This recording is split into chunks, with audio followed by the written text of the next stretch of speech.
Okay sir. ஆனா அந்த மின்னணு வாக்குப்பதிவு இயந்திரங்கள் தொடர்பாக பிஜேபி கட்சியினரை பொறுத்தவரை அவர்களது மின்னணு வாக்குப்பதிவு இயந்திரங்கள் தான் சரியான ஒரு வாக்களிப்பு முறை என்றும், ஏற்கனவே காங்கிரஸ் கட்சி வெற்றி பெறக்கூடிய இந்த கர்நாடகா, தெலுங்கானா ஆகிய இடங்களிலும் இந்த மின்னணு வாக்குப்பதிவு இயந்திரங்கள் தானே பயன்படுத்தப்பட்டது. அதனால் மின்னணு வாக்குப்பதிவு இயந்திரங்களே சிறந்தது என்று அவர்கள் தொடர்ச்சியாக அந்த கூறி வருவார்களே, அதற்கு என்ன பின்னணி இருக்குதான் நினைக்கிறீங்களா சார்? உண்மையிலேயே இதுல ஏதாவது டேம்பரிங் பண்ண முடியும்னு நினைக்கிறீங்களா சார் இவிஎம்ல?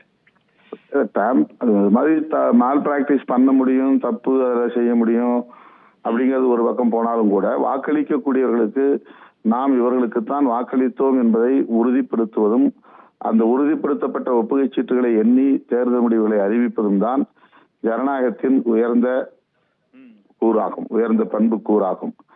அதை ஏன் இவர்கள் விவாதிக்க தயங்குகிறார்கள் என்பதுதான். இன்றைக்கு உலகின் மிகப்பெரிய வல்லரசு நாடுகளாக இருக்கிற அமெரிக்கா போன்ற நாடுகளில் கூட இந்த முறை பின்பற்றப்படவில்லை. இந்த முறையை பின்பற்றி வந்த பல நாடுகள் அதனை கைவிட்டு விட்டார்கள்.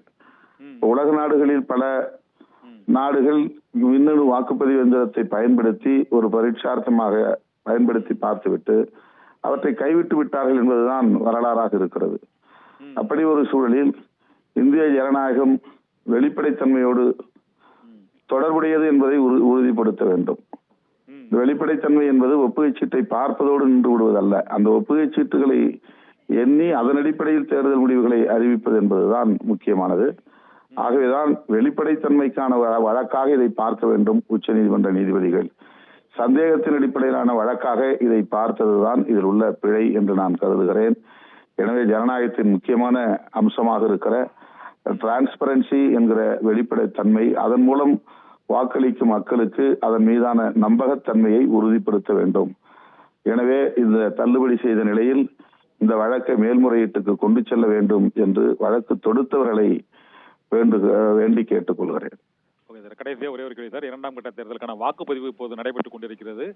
இப்போது பிரதமர் நரேந்திர மோடி இந்த ராஜஸ்தான் மாநிலம் மற்றும் மத்திய பிரதேசம், சத்தீஸ்கர் ஆகிய மாநிலங்களில் நடைபெற்ற பிரச்சார கூட்டங்களில் பேசுகையில் அந்த முதல் கட்ட தேர்தலுக்கு முன் அவர் பேசியதை விட 2ஆம் கட்ட தேர்தலின் போது, அந்த பிரச்சாரத்தின் போது, ஊடுருவல்காரர்களுக்கு சொத்துக்களை பிரித்து கொடுத்து விடுவார்கள், தங்கம் வெள்ளி உள்ளிட்ட நகைகளை கூட அவர் மற்றவர்களுக்கு பிரித்து கொடுத்து விடுவார்கள் என்ற ஒரு வெறுப்பு பேச்சு உச்சகட்டத்தை அடைந்திருக்கிறது. இது இந்த தேர்தலில் இந்த பாஜகவோட வியூகம் திடீரென இந்த மாறியதற்கு, தீவிரமானதற்கு என்ன காரணம்னு நினைக்கிறீங்க சார்?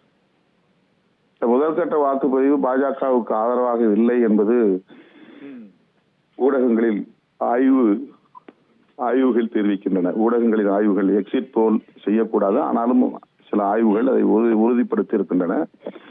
அரசின் இன்டெலிஜென்ஸ், உளவுத்துறையினுடைய அறிக்கையும் ஆளுங்கட்சிக்கு சாதகமாக இல்லை என்றுதான் சொல்லியதாக சொல்லப்படுகிறது. இதனால் அதிர்ச்சி அடைந்த பிரதமர் மோடி அவர்கள் எந்த எல்லைக்கும் போகலாம், எல்லையை மீறலாம் என்கிற நிலைப்பாட்டுக்கு வந்திருக்கிறார். அவருடைய பதவியின் பொறுப்பை மறந்து அவர் பேசுவது உள்ளபடியே அதிர்ச்சி அளிக்கிறது. ஒரு பிரதமர் இந்த அளவுக்கு தன்னை கீழிறக்கி கொண்டு பேசக்கூடாது. ஒரு சமூகத்திற்கு எதிராக, ஒரு கட்சிக்கு எதிராக வெறுப்பை விதைக்கிற முயற்சி என்பது மிகவும் ஆபத்தானது. அதுவும் அவர் காங்கிரஸ் கட்சியினுடைய தேர்தல் அறிக்கையிலேயே இவ்வாறு சொல்லப்பட்டிருப்பதாகவும் அப்பட்டமான பொய்யை அள்ளி இறைத்திருக்கிறார்.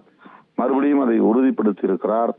அவர் தோல்வி பயத்தில் இருக்கிறார், அதனால் பதற்றப்படுகிறார், எனவே வாய்க்கு வந்ததை பேசுகிறார் என்று மக்கள் இப்போது உணரத் தொடங்கி இருக்கிறார்கள்.